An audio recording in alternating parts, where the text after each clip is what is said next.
Ok, donc c'est parti.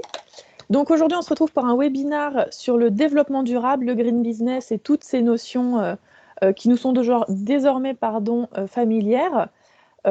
C'est aujourd'hui un peu compliqué donc d'intégrer ces notions dans notre business. C'est pourquoi on fait un webinaire aujourd'hui sur comment on peut, au travers de son business, impacter positivement la préservation de l'environnement. Donc, pour répondre à cette question, entre guillemets, et nous donner quelques clés, on a donc Stan et Grégoire qui sont présents aujourd'hui pour intervenir et nous parler de leurs projets. Donc, il faut savoir que ces projets s'inscrivent dans donc les trophées des talents internationaux du club VIE. Donc, c'est un concours auquel tous les membres peuvent participer.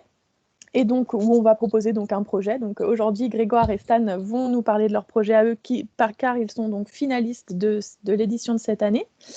Donc, on va commencer tout de suite. Avec du coup le retour d'expérience donc de Grégoire et de Stan sur leur VIE, puis après on va parler plus spécifiquement de leur projet et de comment donc ils ont un impact positif sur l'environnement grâce à leur business. À savoir donc aussi, dernière petite précision, que cette année donc les membres du jury des Trophées des Talents étaient donc des membres de l'APEC, des conseillers du commerce extérieur et de Alten, qu'on remercie chaleureusement s'ils sont présents parmi nous aujourd'hui. Voilà, donc écoute Grégoire, je te propose de commencer donc, sur ton parcours VIE, te présenter un petit peu aussi et dire tout simplement ce que tu as fait pour ton VIE de ton côté. Très bien, merci. Merci Camille. Bonjour à tous, donc, je m'appelle Grégoire Abadi, j'ai 26 ans. En formation, j'ai fait l'école d'ingénieur de Purpan à Toulouse, donc une formation de 5 ans en agriculture, agronomie et sciences du vivant. Et pendant le cursus, on nous oblige à partir 6 mois à l'étranger. Donc, moi, j'étais parti au Mexique, d'où ma première expérience là-bas. Et suite à ce cursus de 6 mois au Mexique, j'ai vraiment adoré le pays. J'ai souhaité y retourner par la suite. Et donc, à la fin de mon parcours, j'ai postulé je cherchais absolument un VI parce que je trouvais que c'était le meilleur compromis pour démarrer sa carrière à l'étranger. Et donc, j'ai trouvé non pas un VIE, mais un VIA, qui est le cousin germain, donc le volontariat international en administration, à l'ambassade de France à Mexico. Donc, au sein de l'ambassade, je travaillais au service économique, qui est en fait un bras de la direction générale du Trésor, qui appartient à Bercy, et qui voilà, a un service économique dans toutes les ambassades du réseau diplomatique français. Et donc, on est chargé de faire une veille économique et financière sur le pays où on réside. Donc, dans ce cas-là, c'était le Mexique. Et moi, j'étais rattaché aux questions agricoles. Donc, voilà, mon poste de VIA, c'était attaché agricole. Et rapidement, pour pas prendre trop de temps, le travail que je faisais, c'était une représentation voilà, du secteur primaire sur place, représenter tant le DG Trésor que le ministère de l'Agriculture, faciliter la coopération agricole, voilà, des sujets entre la France et le Mexique, faciliter les négociations sanitaires.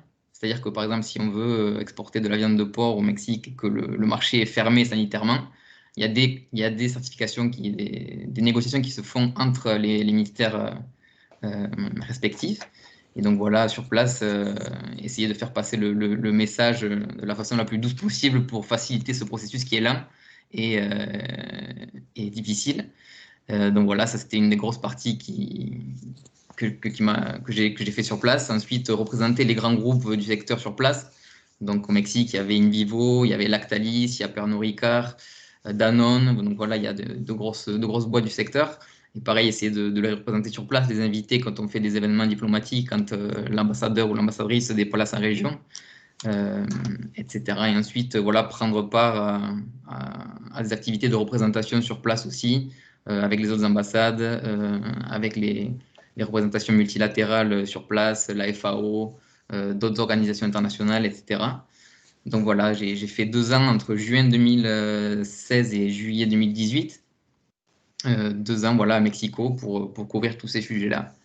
Donc voilà brièvement pour présenter mon parcours VI. Ok, merci. Donc on peut dire que tu as quand même un peu une double casquette aussi VIE et VIA, vu que tu étais du coup au service économique de l'ambassade. Enfin, tu as pu voir un peu tous les aspects du VIE, enfin du VI en fait. C'est ça. Donc C'est ça, et au sein de l'ambassade, évidemment, il y avait Business France aussi. qui eux aussi avaient donc des VIA sectoriels. Et ensuite, voilà, on avait le réseau VIE sur place qui était assez fourni. Il y a pas mal de VI qui sont au Mexique. Et donc, au sein des entreprises, notamment d'Invivo, il y avait d'autres VI, etc. Donc, le réseau VI marchait bien, très très bien au Mexique et à Mexico. D'accord, bah ok. Bah, merci en tout cas pour ton retour sur ton expérience VIE du coup. Stan, je te laisse du coup te présenter et parler un peu de ton VIE. Ouais. Bonjour à toutes et à tous. Donc moi je m'appelle Stan Murazeski. Je vais avoir 29 ans et j'étais VIE pour Decathlon au Bangladesh de 2014 à 2016. Auparavant, je suis passé par une école en génie mécanique et j'ai ensuite fait une licence en école de commerce. Suite à quoi j'ai voulu passer les concours d'admission directe pour entrer à HEC, concours que j'ai complètement loupé. Et qui, du coup, par chance, m'ont permis d'obtenir un VIE au Bangladesh avec Decathlon. Donc finalement, c'est une histoire qui se termine bien. Donc c'était 2 années au Bangladesh qui m'ont permis, en tant que responsable de production chaussures sur place, de gérer les fournisseurs. Donc il y a plusieurs fournisseurs sur place qui font le produit fini, mais qui font aussi certains composants de la chaussure, qui peuvent être des petits accessoires comme les fermetures éclairs, comme les semelles, les lacets, les œillets. Et donc, il fallait gérer tout ce panel de fournisseurs et le faire selon le triptyque habituel de la production qui est coût, qualité, délai. Et aussi accompagner les équipes sur le terrain pour s'assurer des standards sociaux et environnementaux, s'assurer que la production était bien gérée et qu'on pouvait aussi en mettre en place avec les fournisseurs des systèmes d'amélioration continue. L'idée derrière ça, c'était de donner un maximum d'autonomie aux fournisseurs. Et ce qui était extrêmement intéressant, c'est qu'on avait vraiment un rôle de coach ou en tout cas d'accompagnateur auprès de ces fournisseurs pour pouvoir leur transférer ces compétences et qu'eux puissent gérer un maximum de points par eux-mêmes. Et donc pour faire ça, on avait vraiment une particularité qui ne se retrouve pas chez toutes les marques de chaussures aujourd'hui avec qui on travaille, c'est que chez Decathlon, il y avait une personne de chez Decathlon, un employé Decathlon, qui était basé en usine, ou en tout cas qui allait en usine au moins 4 fois à 5 fois par semaine.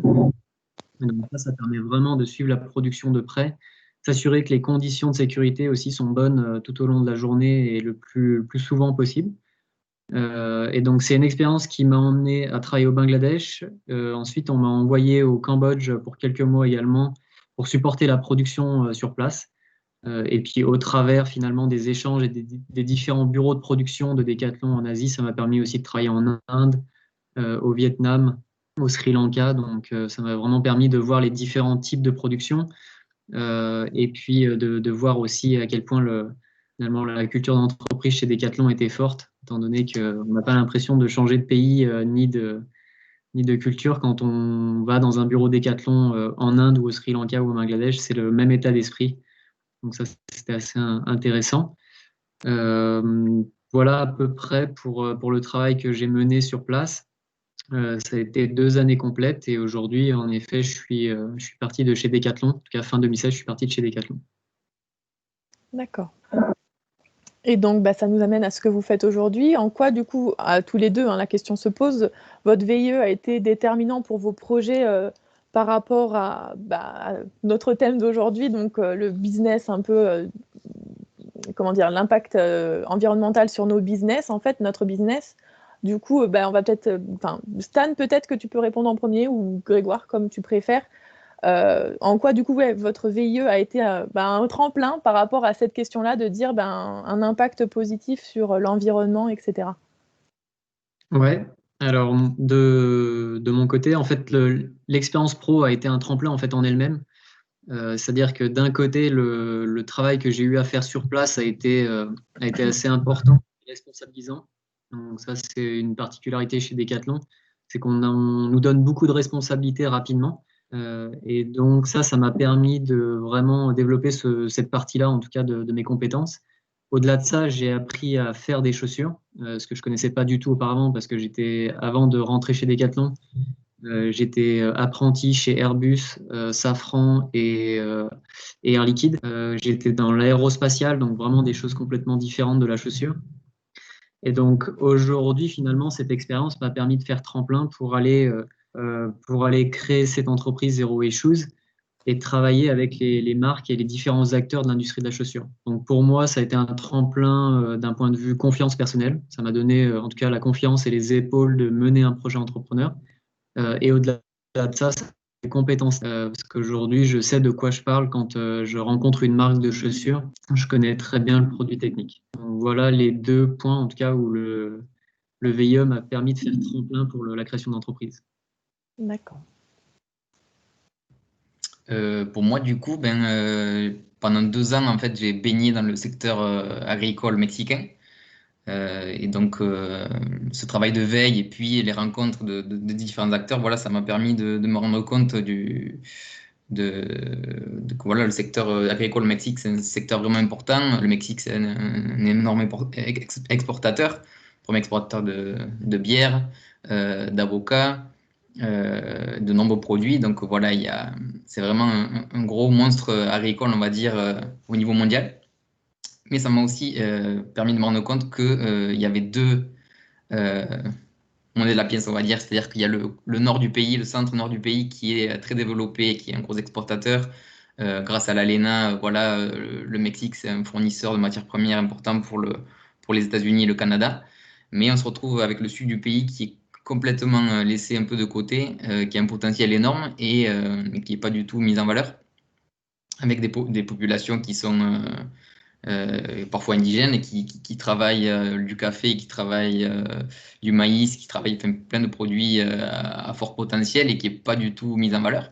Du coup, c'est un peu ça qui m'a fait m'orienter vers la partie, on va dire, ONG, où parmi plein de réunions que je faisais avec l'ambassade, voilà, je voyais directement leur impact sur place et c'est ça qui m'a donné envie de prendre part activement à ce développement rural du Mexique et d'essayer voilà, de combler le gap qu'il y a entre le nord du Mexique, on va dire, et le sud du Mexique, et de tout faire en sorte pour mettre en valeur tout ce travail qui est fait par les populations du sud du pays. Donc voilà, c'est au travers des réunions de l'ambassade, au travers de voyages aussi personnels dans le pays qui est magnifique, qui m'ont fait voilà, réaliser tout ça, tout ce potentiel et chercher activement à rentrer dans une organisation sur place voilà, qui œuvre pour cela. Donc voilà. Oui, tu voulais en faire partie, quoi, en fait. Donc, du coup, tu as réussi. Du coup, aujourd'hui, toi, tu travailles pour l'ONG internationale Rainforest Alliance. Ouais. Est-ce que tu peux nous en dire un petit peu plus sur tes activités, ce que tu fais pour justement comment tu impactes positivement l'environnement avec ce business-là, on va dire là. Voilà. Oui, mais avec plaisir. Donc Rainforest Alliance, c'est, comme tu l'as dit, une organisation internationale. On a plus de 30 ans que ça existe. Au départ américaine. Et depuis 2 ans, on a fusionné avec une autre organisation qui faisait la même chose que nous à peu près, qui s'appelle UTZ, hollandaise. Et donc voilà, depuis 2018 à 2020, il y a eu un processus de fusion. Et là, depuis juillet 2020, donc c'est tout frais, on est vraiment une organisation unie et rassemblée et plus forte. Et donc le cœur de notre métier, c'est la certification. Donc, je ne sais pas parmi vous s'il y en a qui ont déjà vu sur des paquets de café, des paquets de cacao, sur des bananes, une petite grenouille verte. Mais voilà, c'est notre label de certification, Rainforest Alliance, qui donne pour foi de bonnes pratiques agricoles et sociales en amont. Alors, je ne sais pas si on a le temps, j'ai une petite vidéo de présentation de 3 minutes.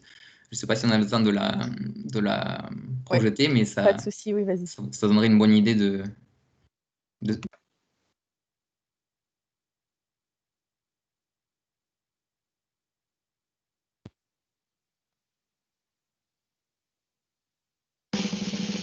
You are a good person. You spend time with your family. You work out at the gym. Come on, push. You conserve water while showering. You like nice clothes. You give to charity. You recycle. You drive a Prius, but you use your bike when you can. You enjoy the occasional distraction at work, and you always send a card on Mother's Day. Always. But there's a part of you that tells yourself that you're not so good, that you could be doing more, that the world is falling apart at the seams, and all you've been doing is yoga. One day you see that the rainforest is being destroyed at a staggering rate of 32 million acres a year. That's the equivalent of one football field every 78 seconds. You feel bad, angry, guilty. You've been apathetic for too long. You want to do something about it. You must do something about it. Well, this is what you're not going to do. I quit! You're not going to quit your job, leave your family, get on the next flight to Nicaragua, take a bus to the edge of the jungle, then hoof it across rivers, lakes, and streams on a quest to the very heart of the rainforest. Take me to the heart of the rainforest. You're getting closer. You're almost there. You have arrived. You're not going to ingratiate yourself with the local tribesmen, go to great lengths to earn their respect and trust. No. It is around now you realize you're living out the cliche gringo fantasy of becoming an honorary native and leading the resistant forces. But screw it. If they could do it, so can you. I'm gonna save you! This guy comes over here, I'm gonna do this, I'm gonna pull a zap thing, that's right through him, right over here. You're not going to coordinate and occupy the rainforest movement, realize it's hopeless, summon the power of the gods, lead a revolution against the deforesters and their multinational employers in an apocalyptic once-and-for-all battle to save humanity, only to awaken 2 days later in an El Salvadorian hospital with 2 toes missing on your left foot. Syria, I wanna go home! Hobble out of Central America, up through Mexico, across the Sierra Madre, where you break down, have your first cigarette in 4 years, accidentally start a wildfire, killing off the endangered species that once served as your occupational distraction, finally make it back home, only to find you've been replaced at work by a guy named TJ, and that things at home are not what they used to be.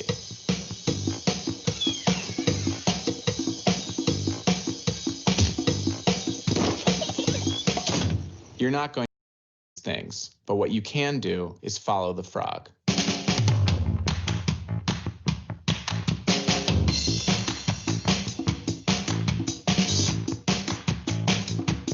Buying Rainforest Alliance certified products ensures the future of our rainforests, so that you don't have to do the things you shouldn't do anyway.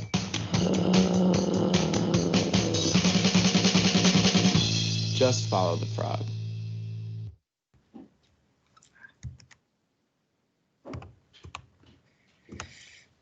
Ok, ben merci pour cette vidéo. J'espère que ça t'est pas arrivé en travaillant pour eux pour l'instant. Non, pour l'instant, non. Normalement, ça devrait pas. Ça devrait pas. Mais donc voilà, ça résume un petit peu ce qu'on fait enfin, pas ce qu'on fait sur place, mais un peu là où on veut en venir. C'est-à-dire que la force de la certification, c'est qu'on peut arriver directement au consommateur final. Et à travers voilà, ce label de certification, ça donne foi des bonnes pratiques qui sont mises en amont, des bonnes pratiques agricoles et sociales. Et donc voilà, donc plus en détail un petit peu au Mexique, on travaille beaucoup avec les producteurs de café, de cacao et de bois. Donc voilà, on travaille en alliance avec des grosses entreprises ou des petites entreprises, mais surtout avec des petits producteurs et d'autres organisations, et quand c'est possible avec le gouvernement. Donc on essaye voilà, de former le plus d'alliances possible, et de faire en sorte que les producteurs sortent bénéficier de tout ce travail-là. Donc on a des équipes sur place qui les forment aux bonnes pratiques agricoles. Donc en se basant sur notre standard de certification, on va les former sur plusieurs mois, plusieurs années, pour qu'ils mettent en place voilà, ces bonnes pratiques. Et moi, mon travail là-dedans, donc moi je suis Markets Associate, donc je travaille sur la partie marché, on va dire. Et une fois que les producteurs sont prêts, ont mis en place ces bonnes pratiques agricoles, j'essaie de les connecter avec des entreprises qui, elles, souhaitent voilà, diversifier leur supply chain, ou avoir commencé un peu ce chemin vers le développement durable. Et donc, voilà, je les mets en relation avec les producteurs. Ce qu'on fait aussi, c'est qu'on les accompagne lors de leur campagne de communication, par exemple. C'est pas souvent évident. Qu'est-ce qu'on peut communiquer sur la certification? Qu'est-ce qu'ils font concrètement sur place? Qu'est-ce qui va plaire aux consommateurs? Enfin voilà, ce genre de choses-là. Donc on accompagne les entreprises. Et on accompagne aussi les producteurs sur toute la partie business plan, stratégie marketing, etc. C'est des trucs qui sont jamais mis en place. Voilà, il faut connaître le contexte au Mexique rural. Il y a certains producteurs qui voilà, produisent du café parce qu'ils ont hérité ça de leurs parents, mais derrière, ils ont complètement coupé du reste du marché. Et donc voilà, on les sensibilise à ces questions-là, parce que maintenant, voilà, le marketing, le business plan, c'est quelque chose de basique et qui, si c'est pas mis en place, c'est très fréquent qu'on commence à travailler avec des producteurs qui produisent au final à perte. Donc voilà, en modifiant quelques petits paramètres, on arrive voilà, à faire un business rentable et surtout à les faire rentrer dans le marché formel parce qu'au Mexique, comme dans de nombreux pays, il y a un gros problème d'intermédiaires qui, eux, au final, font le travail de logistique et se prennent la meilleure part du gâteau qu'au final. Mhm. Donc je ne dis pas que les intermédiaires sont toujours mauvais, mais voilà, on essaie de se défaire des intermédiaires nocifs au sein de la chaîne de travail. Donc voilà, mon travail concrètement, c'est créer ces relations, ces alliances entre les producteurs, entre le marché formel, avec d'autres organisations, avec des entreprises grosses, moyennes, internationales, etc. Mais que voilà, que renforcer voilà, renforcer les producteurs, les petits producteurs sur place, surtout de café, de cacao et de bois, qui sont les principaux produits qu'on a au Mexique, mais on travaille aussi les bananes, les fruits et légumes, etc. Donc voilà, je ne vais pas parler beaucoup plus pour l'instant parce que j'ai déjà montré une longue vidéo, mais voilà, je laisse la parole à Stan et après, on pourra développer si possible. Pas de souci. Bah, ok, merci beaucoup en tout cas. Bon, de ton côté, toi, Stan, c'est un peu différent. Toi, tu as monté ta boîte Zero Waste Shoes. Tu vas nous expliquer du coup en quoi ça consiste un petit peu ton activité, le conseil que tu apportes aux entreprises, etc. Donc, je te laisse la parole sur comment toi, tu impactes du coup positivement grâce à ton business l'environnement. Ouais, merci. En fait, je vais revenir au déclencheur, ou en tout cas le catalyseur de ce qui m'a poussé par la suite à créer mon entreprise. Donc, quand j'étais responsable de production chez Decathlon, un jour, en me rendant chez un fournisseur, je me suis rendu compte que sur le bord de la route, il y avait des chutes de coupe. Quand on fait une paire de chaussures, on prend des rouleaux de tissu et on vient découper des pièces dans ces rouleaux de tissu. Et ensuite, ces différentes pièces vont être cousues ensemble et on va former ce qu'on appelle la tige, donc la partie haute de la chaussure, qui va ensuite être assemblée avec la semelle. Ça, moi, je me suis rendu compte que ces déchets de coupe étaient jetés au milieu de la nature. Et donc, c'est une première chose. Et je me suis rendu compte que ces déchets de coupe, en plus, provenaient de ma propre production, donc de mes fournisseurs. Donc, j'ai senti déjà une première responsabilité derrière ça. Quand je suis allé ensuite au Cambodge, je me suis rendu compte que c'était la même chose avec des usines partagées. D'ailleurs, au Bangladesh, c'était déjà des usines partagées avec, par exemple, North Face, Patagonia, Timberland, Puma. Au Cambodge, c'était des usines partagées avec Adidas. Et donc, le problème était finalement le même, peu importe la marque et peu importe l'endroit aussi, parce qu'aujourd'hui, ce problème-là, je le vois aussi au Portugal, donc finalement même en Europe. Et donc ça a été finalement un premier déclencheur. Je me suis dit, là, il y a un problème. À partir de ça, j'ai écrit un modèle économique autour de l'économie circulaire. Donc, en me renseignant un peu sur qu'est-ce qu'on pouvait faire ou avec ces déchets plutôt, j'ai rendu compte qu'il y avait à l'époque déjà cette économie circulaire qui commençait à émerger. Donc, c'est un projet que je suis venu présenter à un des patrons de Decathlon en France, fin 2016. Et le projet a été retoqué parce qu'à l'époque, c'était, en tout cas en fin 2016, l'économie circulaire n'était pas encore un buzzword comme ça l'est aujourd'hui. Et ce n'était pas la stratégie actuelle chez Decathlon, ce qui a bien changé aujourd'hui parce qu'ils accélèrent fois 100 sur ces sujets-là, donc c'est une bonne chose. Ils prennent le train en route quand même. Donc ça m'a poussé à partir de chez Decathlon et surtout à essayer de comprendre un peu mieux déjà la partie développement durable, mais aussi pourquoi j'avais échoué à convaincre un directeur sur ce sujet-là. Donc j'ai repris mes études à l'École supérieure de commerce de Paris en master en gestion internationale du développement durable. Et en fait, pendant ces années-là, j'ai continué à creuser le sujet de l'impact de l'industrie de la chaussure. Je me suis rendu compte qu'on avait encore un autre souci qui était la fin de vie des chaussures. Donc derrière ça, en fait, il faut savoir que nos chaussures, donc 99% de nos chaussures, si ce n'est plus, finissent enfouies ou incinérées. Aujourd'hui, il n'y a quasiment pas de solution pour les recycler, les revaloriser. Donc il y a quelques possibilités qui sont en train de se mettre en place, mais qui sont des revalorisations à faible valeur. Donc ça peut être par exemple les chaussures qui sont utilisées comme combustible pour des cimenteries, ou alors des chaussures qui sont broyées et on vient extraire par exemple les semelles qui sont en caoutchouc ou en EVA, qui est la mousse blanche sur nos chaussures de course. pour faire du macadam, des aires de jeu pour enfants ou des revêtements de sol pour les aires de jeu, de sport, pardon. Ça, c'est assez limité aujourd'hui, étant donné qu'on produit, en tout cas en 2018-2019, là on était encore à 24 milliards de paires de chaussures produites à travers le monde. Donc il faut imaginer que si on arrive à faire passer ces 24 milliards de paires de chaussures dans une machine pour en faire des revêtements de sol, on va recouvrir la Terre de manière assez rapide. Donc très clairement, on est sur une solution qui est non durable. Et donc c'est à partir de là que je me suis dit, il y a un vrai travail à faire avec les marques. Et donc c'est ce qu'on fait avec Zero Waste Shoes, où on s'est donné 2 missions. La première, c'est prolonger la durée de vie des chaussures. Et donc ça, on le fait à travers l'éco-conception qu'on vend directement aux marques, mais aussi aux acteurs de l'industrie de la chaussure.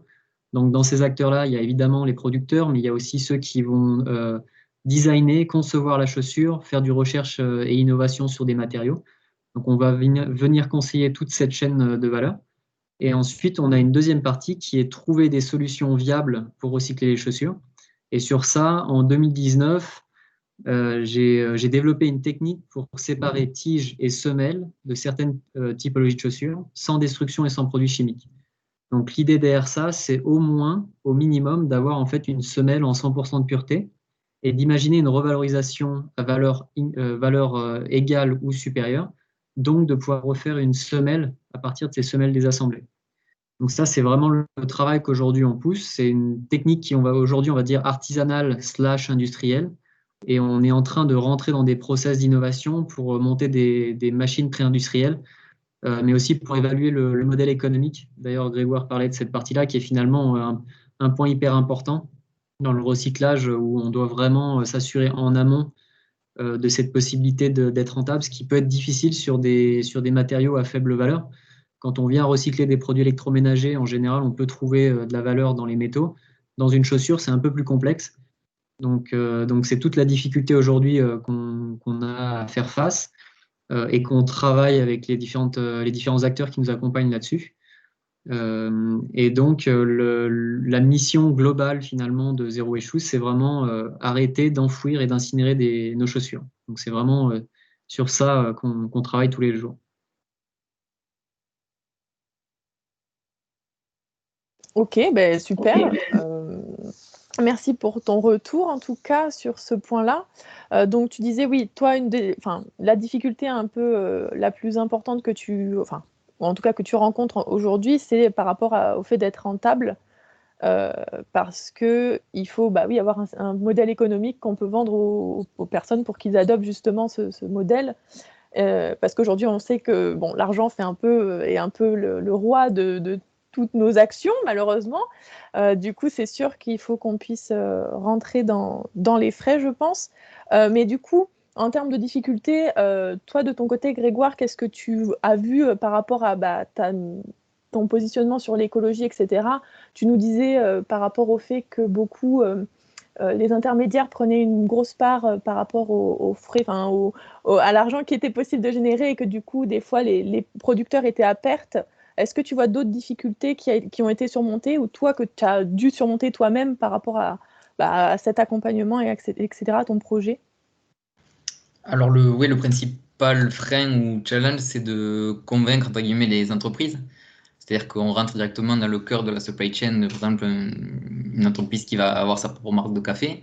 Voilà, on peut lui présenter des producteurs qui vont mettre en place les meilleures pratiques agricoles et sociales du monde. Mais par exemple, si le café n'est pas bon, mais l'entreprise va dire, je suis désolé, mais ce café il est très bien produit, mais c'est du chaussette. Donc il y a plein d'aspects au final qui sont à mettre en place au-delà de la certification. Et il faut savoir que le café, le cacao, des produits comme ça qu'on appelle les commodités, c'est des produits où le prix est fixé ailleurs que dans les régions où c'est produit. Et voilà, partir avec ces petits producteurs-là pour les intégrer dans le marché formel, ça peut être difficile, c'est très souvent à cause d'un thème de prix. Tout le travail qui va être mis en place derrière, etc., ça fait que les problèmes de logistique et compagnie, ça fait que le prix peut être plus élevé que le marché international, on va dire. Donc, il faut vraiment faire un travail de recherche et de sensibilisation auprès des entreprises. Et pour dire quelque chose, 10 entreprises qu'on va démarcher, il y en a une ou deux qui vont vraiment être intéressées et qui vont faire un peu cet effort supplémentaire pour accéder et accepter de rentrer dans leur supply chain, voilà, ces petits producteurs, on va dire. Mais voilà, pour faciliter un peu ce travail-là, moi, au milieu entre ces deux-là, il faut parler le langage de l'entreprise, il faut parler le langage des producteurs. Et il ne faut pas non plus laisser l'entreprise toute seule. C'est-à-dire que c'est là où on rentre un peu dans l'accompagnement marketing, communication, etc. J'ai une collègue qui se charge exclusivement de la partie communication. Et quand une entreprise nous dit, donc voilà, nous, on aimerait bien acheter du café à certains de nos producteurs, voilà, on les aide avec des animations, on les aide à communiquer exactement ce qui va impacter le consommateur mexicain si c'est une entreprise nationale. Parce qu'en amont, on aura fait des études de marché avec des focus group, avec des interviews individuelles pour savoir est-ce que déjà ça va marquer le consommateur? Est-ce qu'il y a une partie de la population au Mexique qui est consciente de ces sujets-là, qui est prêt à payer un petit peu plus pour pour participer au final au développement rural du Mexique, des petits producteurs, etc. Donc voilà, on fait ce travail de mise en relation et un petit peu plus ce bonus, on va dire, où on accompagne les entreprises. Mais c'est vrai que c'est vraiment ça le principal challenge et frein, c'est toujours pareil, quoi, cette histoire de coût et de passer d'un marché informel avec des petits producteurs qui vont rentrer sur ce marché inconnu pour eux, quoi. Donc, faire tout ce travail d'accompagnement, mais bon, c'est notre travail et au final, c'est gratifiant quand on arrive à mettre en relation producteurs et entreprises. Ouais. Non, mais c'est sûr. Après, de toute façon, enfin, oui, c'est ce que du coup disait aussi Stan par rapport à ce sujet-là. Faut un vrai accompagnement. Mais aujourd'hui, du coup, vous accompagnez combien d'entreprises ou de petits producteurs typiquement de votre côté? Si tu as le chiffre, après, je sais pas, peut-être que tu connais pas forcément le chiffre. Pour Rainforest Alliance Global, je crois qu'on a travaillé avec plus de 5 millions de producteurs au niveau global. Donc, on est présent dans plus de 70 pays. Donc voilà, je ne sais plus combien d'hectares, mais c'est quelque chose de considérable. Et voilà, plus de 5 millions de producteurs. Et au Mexique, on travaille avec de nombreuses entreprises de tailles différentes. Et c'est une courbe assez exponentielle, et notamment avec le Covid, qui a fait une espèce de prise de conscience aux consommateurs de la part des entreprises. Comme je le disais en off au début, au Mexique, voilà, il y a tout un problème sanitaire assez généralisé. Donc les gens commencent à vraiment faire attention à ce qu'ils mangent, à ce qu'ils vont consommer. Et voilà, s'orienter vers ce type de produits-là qui sont moins produits de manière durable, des produits nationaux, etc. Ça nous a favorisé à nous pour notre travail. Et on voit que c'est un peu plus facile de parler à eux. Il y a des entreprises qui nous cherchent, qui font la démarche, qui sont actifs pour chercher à travailler avec nous. Donc voilà, mais au niveau global, voilà, c'est plus de 5 millions de producteurs qui ont été impactés. D'accord. Et toi, de ton côté, Stan, est-ce que tu as senti un changement, peut-être que pas, d'ailleurs, par rapport à toi, ton secteur d'activité qui est donc pas forcément, qui est pour plutôt le consommable par rapport à des objets, on va dire, donc des chaussures typiquement. Est-ce que tu as senti que le coronavirus avait changé un peu les mentalités, augmenté peut-être la prise de conscience sur l'environnement ou pas du tout? Après, on sait qu'en ces dernières années, il y a eu un sursaut un peu de la place de l'écologie par rapport au business qu'on a et par rapport à la consommation des choses qu'on peut avoir. Est-ce que tu peux nous en parler un peu plus, toi, de ton côté, sur ton point de vue? Ouais. Je pense qu'il y a deux choses séparées. D'un côté, en effet, il y a eu une prise de conscience d'un point de vue consommateur ou opinion publique sur ces sujets-là, qui restait marginal et qui commence à se diffuser, en fait, finalement, avec ce momentum, qui commence à se diffuser de manière plus large. Donc, les gens font plus attention. Après, ça ne veut pas dire, en tout cas dans la chaussure, ça ne veut pas dire qu'ils vont faire l'effort financier supplémentaire pour acheter des chaussures, on va dire, mieux conçues. Parce qu'il y a toujours une barrière prix assez importante. Et ça reste la difficulté aujourd'hui dans la chaussure. Et c'est pour ça qu'il y a des nouveaux modèles économiques à aller développer sur ça, que ce soit l'économie de la fonctionnalité, ne pas afficher un prix de vente, mais un prix d'usage, et dire nos chaussures, elles vont vous durer 15 ans si vous les entretenez, tandis que si vous achetez les chaussures de cette marque-là, elles vont durer que 2 ans. Donc, vous pouvez faire le calcul et finalement, vous avez un prix d'usage qui est plus intéressant. Donc, il y a en effet, côté opinion publique, c'est en train de bouger. C'est une bonne chose de ce côté-là. Et d'un point de vue entreprise, ou en tout cas d'un point de vue vraiment secteur, industrie de la chaussure, ça a vraiment, je pense, démarré depuis 3-4 ans de manière très très forte. Et en tout cas, c'est extrêmement communiqué. Ce mouvement qui est en train de se passer est en train d'être communiqué auprès des consommateurs. Derrière ça, au niveau français, enfin plus d'un point de vue plus global, au niveau européen, on a une législation qui est en train de pousser dans ce sens-là également, avec par exemple en 2021 l'application des différentes mesures qui sont liées à la loi économie circulaire. Donc par exemple l'interdiction pour les entreprises textiles et chaussures de détruire leurs invendus. Il faut savoir que jusqu'à maintenant, ça partait à l'incinérateur, tous les surstocks partaient à l'incinérateur. Quelques marques donnaient ça à des associations, mais très peu parce qu'il y a un risque d'impacter l'image de marque. Donc ça pousse finalement la partie innovation pour trouver des solutions pour les revaloriser, mais ça pousse aussi finalement les marques à se poser la bonne question qui est comment est-ce que je produis juste ce qu'il me faut ou juste ce que j'ai prévu de vendre ou ce que je vais vendre. Et ça, c'est les bonnes questions qu'il faut se poser d'après ce que nous, on voit. Et puis ensuite, d'un point de vue plus global, et ça, je pense que ça touche le public et les entreprises, mais aussi la partie politique, c'est que les gens commencent à se rendre compte des limites physiques, des limites planétaires finalement. Et ça pousse un peu tout le monde à finalement se dire il y a peut-être un problème. Et je pense que le coronavirus, ou en tout cas je l'espère, a joué un peu le rôle de catalyseur là-dessus, en poussant les gens à se remettre un peu en question dans leur manière de consommer et dans leur manière de voir comment aujourd'hui on traite la planète. Oui, ça c'est sûr que le coronavirus, là-dessus, peut-être que ça aura aidé certains à voir du coup ce que tu disais, oui, comment on traite la planète et nos ressources. Toi, en termes de difficultés, donc tu le disais, c'est aussi, comme le disait aussi Grégoire, c'est par rapport à l'accompagnement qu'on peut avoir des entreprises. Toi, de ton côté, est-ce que tu dirais, comment tu dirais que les entreprises perçoivent un peu ce changement? Est-ce qu'il y a beaucoup de demandes? Parce que Grégoire le disait, là, apparemment, il y a de plus en plus de demandes. Toi, tu disais, du coup, ça fait 3-4 ans qu'il y a de plus en plus de demandes, mais est-ce que ça se ressent vraiment? Est-ce que des entreprises changent à peu près fondamentalement les choses, ou est-ce que ça se fait un peu... c'est un petit travail de fourmi, les difficultés que tu peux rencontrer là-dessus pour faire changer un peu les choses Je ne sais pas si j'étais très claire, mais j'espère. Ouais. Écoute, je vais essayer de répondre. Tu me diras si je suis juste.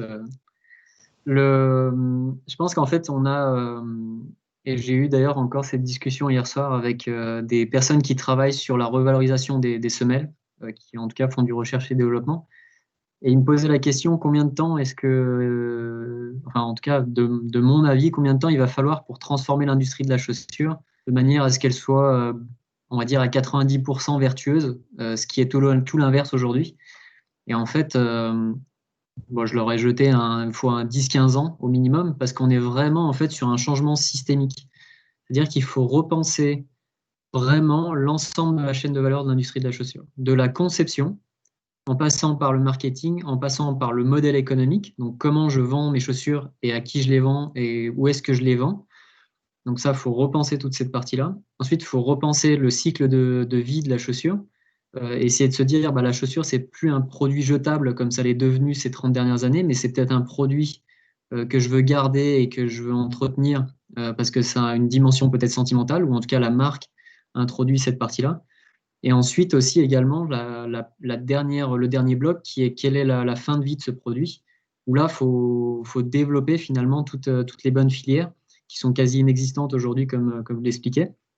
Et donc pour ça, finalement, si on parle à l'échelle de la Terre, ça va prendre au moins 10 ou 15 ans avant d'arriver dans la bonne direction. Et après, je pense que derrière ça, il y a, et ça c'est ce qu'on observe plus en étant dans la partie plus technique de la chaussure, où on observe des marques qui vraiment ont réfléchi leur stratégie d'éco-conception ou leur stratégie qui vont dans le bon sens, ou en tout cas d'après nous les critères environnementaux et d'après les analyses de cycle de vie qu'on peut avoir.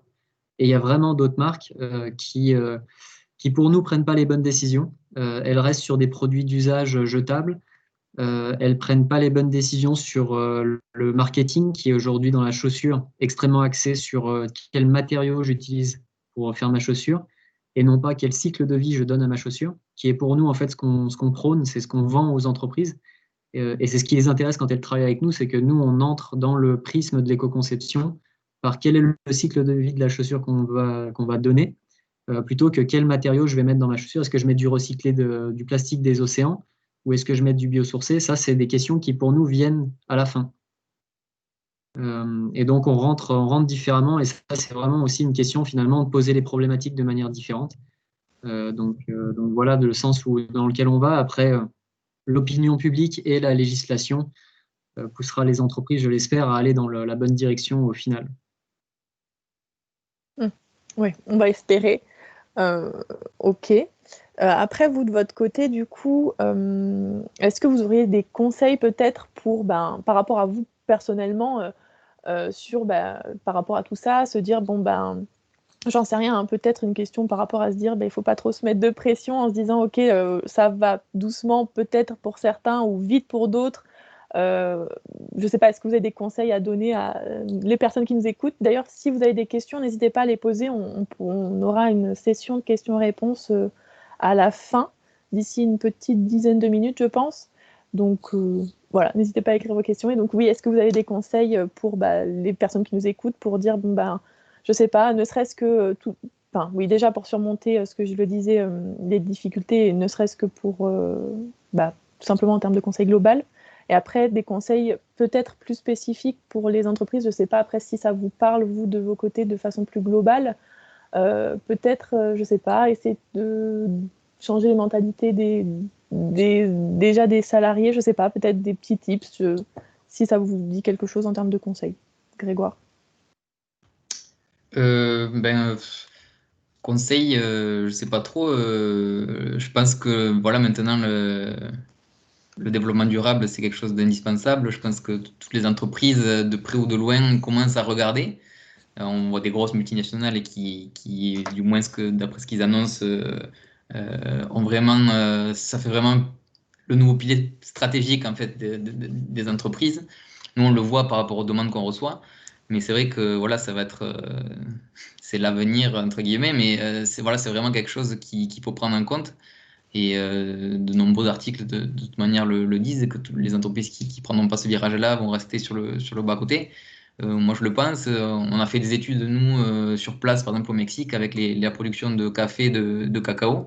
Si la plupart des producteurs continuent à ne pas mettre en place de bonnes pratiques agricoles, il ne plus y avoir de cacao au Mexique d'ici 20 ans, alors que c'est quand même le Mexique qui a donné le cacao et le chocolat au reste du monde au final. Voilà, c'est quand même des chiffres importants. Quand on parle de ça des entreprises, ça impacte un peu plus, mais il faut faire ce travail un peu de recherche et de mise en perspective. Pareil pour le café. Le café, il y a deux types de production, on va dire. C'est une plante d'ombre, mais la plupart des grosses plantations de café, c'est en plein air, on va dire, donc c'est que du café. Et c'est pas une bonne pratique agricole. Donc, pareil, avec le changement climatique et les températures qui pourraient augmenter, je crois qu'en dessous de 1000 mètres d'altitude, il pourrait ne plus y avoir de café. Et je crois que le 80%, par exemple, en Colombie, des plantations de café se retrouvent à cette altitude-là. Donc voilà, la production de café en Colombie, d'ici 15 ans, ça pourrait devenir insignifiant. C'est ce genre de chiffres et de chiffres concrets qu'on essaye un peu, nous, de véhiculer sur place auprès des entreprises pour leur dire, voilà, si vous êtes une entreprise de café, investissez là-dedans, mettez en place dès aujourd'hui des bonnes pratiques pour pérenniser votre business, sinon vous n'allez plus rien pouvoir reproduire d'ici 15-20 ans. Donc c'est vrai que quand on arrive à avoir ce type de données-là et qu'on peut le communiquer aux entreprises, c'est assez marquant et ça peut faciliter un peu la prise de conscience. Mais voilà, et puis tous les gens qui veulent entreprendre là-dedans, je pense qu'il y a des gens très innovants qui ont beaucoup d'idées, qui ont beaucoup d'envie, et ne pas hésiter à se lancer là-dedans. Je pense qu'il y a tout à faire et tout à mettre en place. Donc, je pense qu'il ne faut pas hésiter à se lancer. Et j'espère aussi que le Covid a fait prendre conscience, ou des gens qui étaient peut-être un peu frileux à vouloir se lancer, etc. Ça fait peut-être un peu la bascule et aider un peu certaines personnes à se lancer ou du moins à prendre conscience là-dessus. Donc voilà pour Voilà pour moi. Ok. Stan, je te laisse répondre aussi, hein, du coup. Déjà, je pense que les exemples concrets là, que Grégoire a donnés sont hyper parlants. Parce qu'en plus, là, ça touche au domaine alimentaire, donc ça parle à tout le monde et c'est quand même un sujet primordial, quoi qu'il en soit. Donc, en effet, si on bute contre ses limites, et c'est vraiment un sujet auquel je tiens et je rappelle souvent à mes clients, en fait, c'est vraiment cette idée de limite physique. Si on en vient en fait à les dépasser ou à pas les respecter finalement, euh, qu'elles soient les limites climatiques, enfin en tout cas les limites d'émissions de CO2 ou de gaz à effet de serre pour éviter une catastrophe climatique, que ce soit la partie biodiversité, que ce soit les émissions de particules fines, les émissions de produits polluants et chimiques et autres. C'est vraiment quelque chose qu'il faut comprendre et ça, les entreprises en fait ont vraiment un rôle important là-dedans parce que finalement, toutes les entreprises aujourd'hui ont leur modèle économique qui sont liés à des ressources. Euh, et ça, même si on fait du digital, hein, même si on fait une application téléphone, derrière ces applications téléphone, il faut des ordinateurs qui utilisent des terres rares. Il faut alimenter des serveurs en énergie, en électricité, qui provient peut-être du charbon, du gaz, du nucléaire ou autre, et ça reste encore des ressources derrière, etc. Donc, il faut vraiment penser à ces limites physiques et finalement, elles vont nous contraindre, qu'on le veuille ou non, à un moment ou à un autre. Et donc ça, je pense qu'il faut bien le comprendre. C'est le conseil finalement que je peux donner aux entreprises. Après, pour s'engager dans cette voie-là du développement durable ou repenser sa manière de faire des affaires, il y a des cabinets de conseil dans tous les sens et je pense que tout le monde pourra trouver chaussure à son pied là-dessus. Et puis ensuite, sur la partie entrepreneuriat, je pense qu'il ne faut pas avoir peur de se lancer. C'est un peu comme le VIE, il ne faut pas avoir peur de partir. Et puis ensuite, je pense qu'il ne faut pas avoir peur aussi de demander de l'aide. Parce que ça, c'est vraiment un point où peut-être qu'on n'a pas souvent l'habitude d'aller demander de l'aide quand on a besoin, mais ça, c'est vraiment primordial et encore plus quand on est entrepreneur, parce qu'on va faire face à des hauts et des bas de manière assez soutenue et on a besoin d'avoir des personnes qui soit nous challenge, soit nous bottent les fesses quand c'est nécessaire aussi. Enfin, ça fait partie du jeu et donc on a besoin d'être accompagné. Donc demander de l'aide, ça fait jamais de mal. Et ça fait plaisir aussi aux gens qui vous donnent un coup de main. Ok. En tout cas, si jamais vous avez des questions, donc vous pouvez les poser tout de suite, il n'y a pas de souci. Et je pense que de toute façon, Stan et Grégoire seront ravis peut-être de répondre à vos questions si vous en avez après cet événement et que vous y réfléchissez, que de votre côté vous vous dites ah il y avait ça, peut-être que j'aurais dû le demander. N'hésitez pas à leur écrire aussi, tout simplement. Nous de toute façon on fera en sorte que vous ayez donc le contact de Stan et de Grégoire disponible pour que vous puissiez justement les contacter si vous préférez poser vos questions de façon directe, on va dire. En tout cas, je vais vous remercier pour avoir répondu à toutes mes questions et d'avoir participé à ce webinaire. Stan et Grégoire, est-ce que vous avez quelque chose à ajouter en plus ou est-ce que c'est bon pour vous sur tous les points qu'on a vus?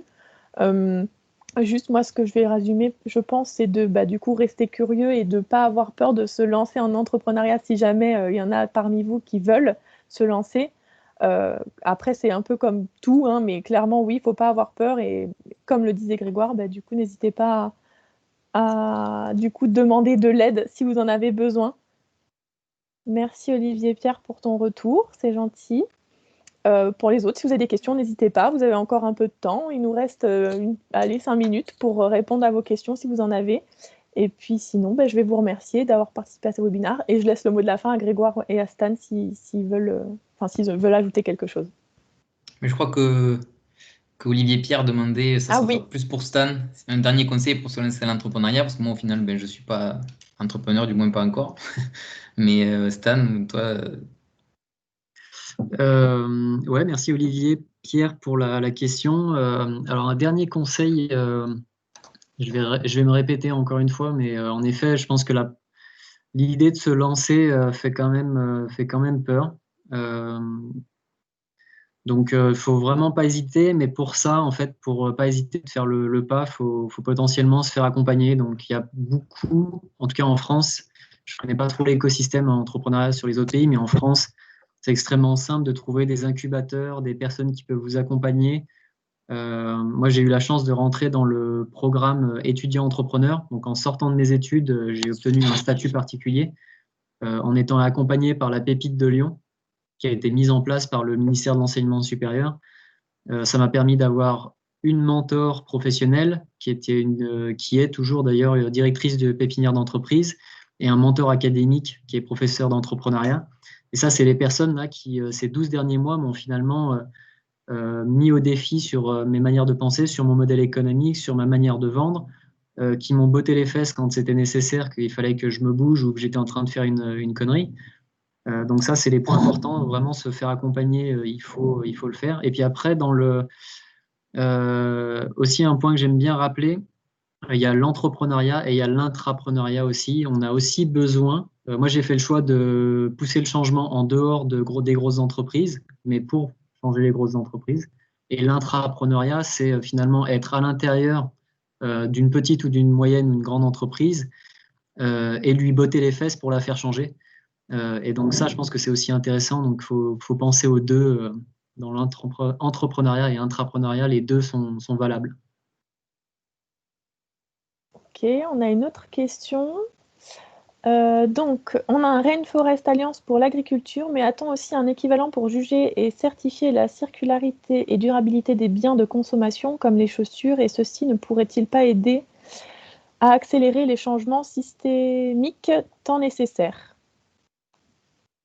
Très bonne question. En fait, sur ce point-là, il y a des choses qui sont en train d'être discutées. Donc, au niveau européen, il y a l'affichage environnemental qui a été extrêmement bien déployé ces dernières années sur les biens, les appareils électroménagers et électroniques, qui va être encore plus poussé là, dans les prochaines années sur la partie réparabilité.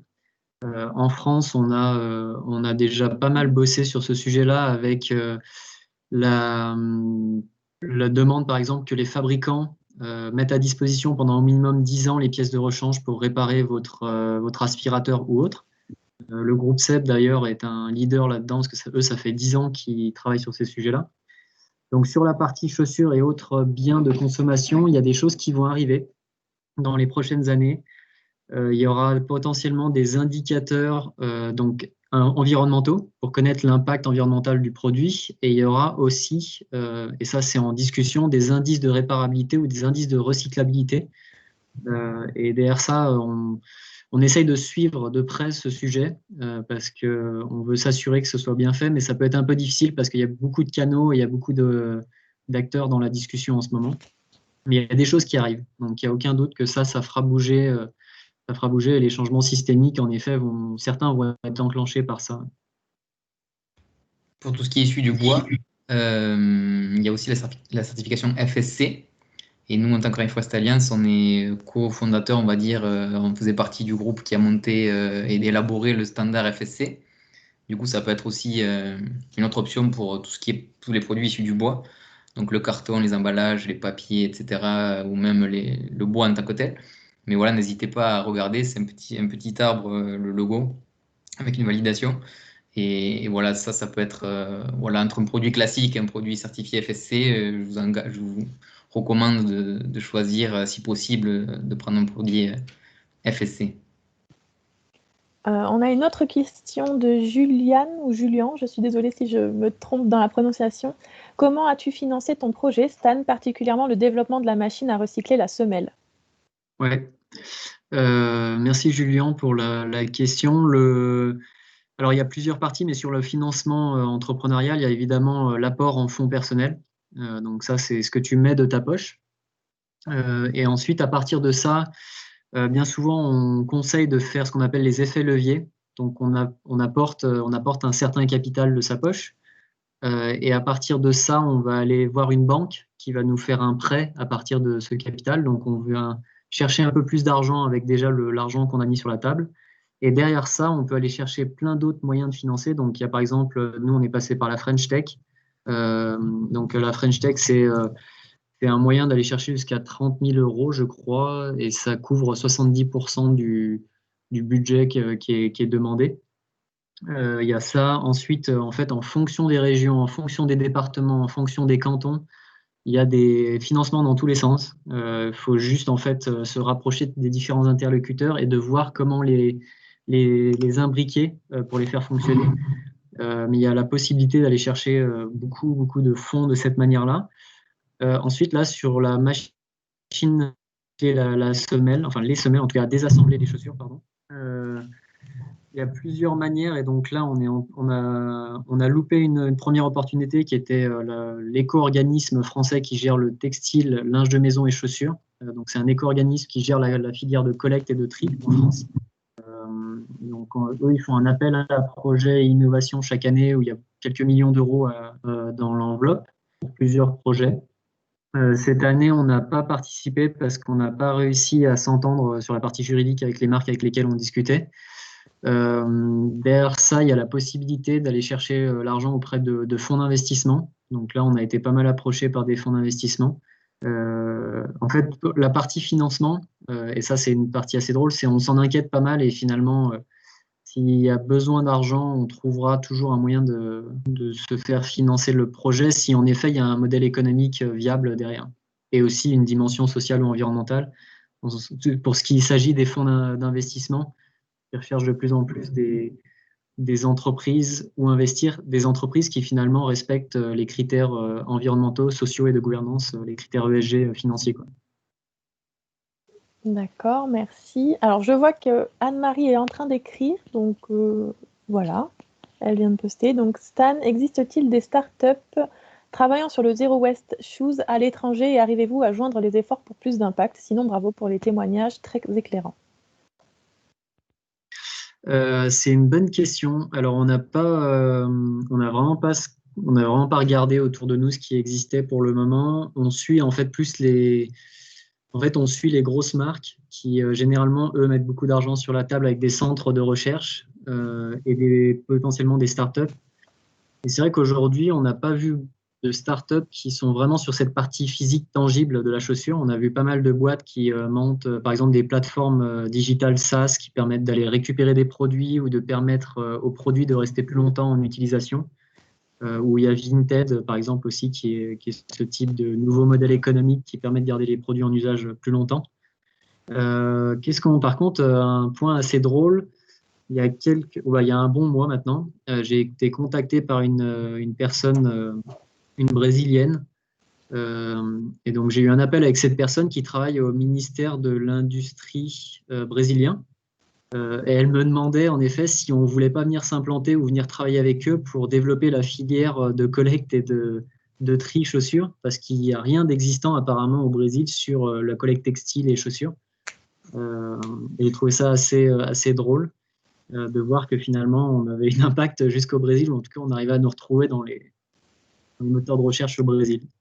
Donc non, je pense que c'est un sujet assez large où il y a besoin en fait de s'adapter par pays. En effet, il faut voir des petites startups comme ça qui se mettent en place dans chaque pays pour répondre aux besoins locaux, nationaux. Et pour l'anecdote, au Mexique, il y a un gros problème d'algues, le réchauffement climatique, l'eau qui se réchauffe et pendant l'été, il y a des tonnes et des tonnes d'algues qui se déversent sur les plages qui sont censées être paradisiaques, comme on peut le voir sur les photos. Et du coup, il y a une entreprise justement qui a fait des chaussures, je ne sais pas quel produit, mais à partir de ces algues-là, ils ont développé leur marque de chaussures. Donc voilà, comme un exemple qui rejoint un peu la question. Ok, on a une question encore donc d'Olivier Pierre. On va essayer de prendre, je pense que ce sera la dernière question si tout le monde a posé sa question. Donc la dernière question sera pour Grégoire. Un conseil pour postuler auprès d'une ONG, est-ce qu'il y a des différences avec une entreprise classique? Moi, j'avais jamais travaillé dans une ONG, jamais travaillé très longtemps non plus dans une entreprise, mais par ma formation à Toulouse, j'ai eu une expérience en cumulé d'un an et quelques dans différentes entreprises, mais très forte relation avec le secteur privé, etc. Et de plus en plus d'ONG, au final, du moins Rainforest Alliance dans ce cas-là, mais on voit que c'est quelque chose qui se diffuse dans beaucoup d'ONG qui veulent mettre vraiment ce thème du business au cœur un peu de leur projet, valorise vachement cette partie expérience dans le secteur privé, dans les entreprises, etc. Donc, si toi, tu as déjà une entreprise dans le secteur, une expérience dans le secteur privé ou quelque chose, un savoir-faire un peu différent, c'est sûr que ça fera écho auprès des recruteurs. Et moi, ce qui avait fait un peu la différence, c'est que après mes 2 ans au Mexique, je m'étais constitué un réseau assez solide grâce à l'ambassade, etc., des entreprises, du gouvernement, d'autres organisations. Donc, c'était un peu ça qui avait fait le fort de ma candidature, plus cette expérience par entreprise et avoir des notions même minimes de business, quoi. Donc, c'est ça un peu qui a fait la différence pour moi. D'accord. Bah, merci. En dernier lieu, du coup, on a Vincent qui nous indique qu'une bordelaise a créé une start-up sur la production de chaussures à base de déchets issus de la production de vin, entre parenthèses peau de raisin. Donc, pour ton info, Stan, je pense que tu le savais peut-être, mais du coup, il se passe des choses un peu partout, de toute évidence. Donc, il faut rester curieux, garder l'œil ouvert et surtout ne pas avoir peur de monter son projet. Et du coup, ça demande quel est le nom de l'entreprise. Vincent, si jamais vous connaissez le nom de cette start-up pour du coup Clément Martin. Zeta. Bien. Ok. Merci beaucoup à tous en tout cas. Merci pour vos questions. On va du coup clôturer ce webinaire maintenant. Merci à Stan et à Grégoire pour vos retours d'expérience et pour ce beau moment ensemble. Merci à tous d'avoir suivi du coup ce webinaire et il sera disponible en replay si jamais vous voulez le revoir et le réécouter à un autre moment. Merci beaucoup et du coup au prochain webinaire qui sera du coup à l'année prochaine en janvier avec les 2 autres finalistes donc des Trophées des Talents dont on parlait au tout début de ce webinaire, donc avec Anne-Laure et Nelly qu'on pourra retrouver sur le sujet de l'entrepreneuriat. Donc à l'année prochaine pour ce webinaire et merci beaucoup pour votre participation. Merci Camille, merci Stan, merci à tous. Merci Grégoire, merci à tous.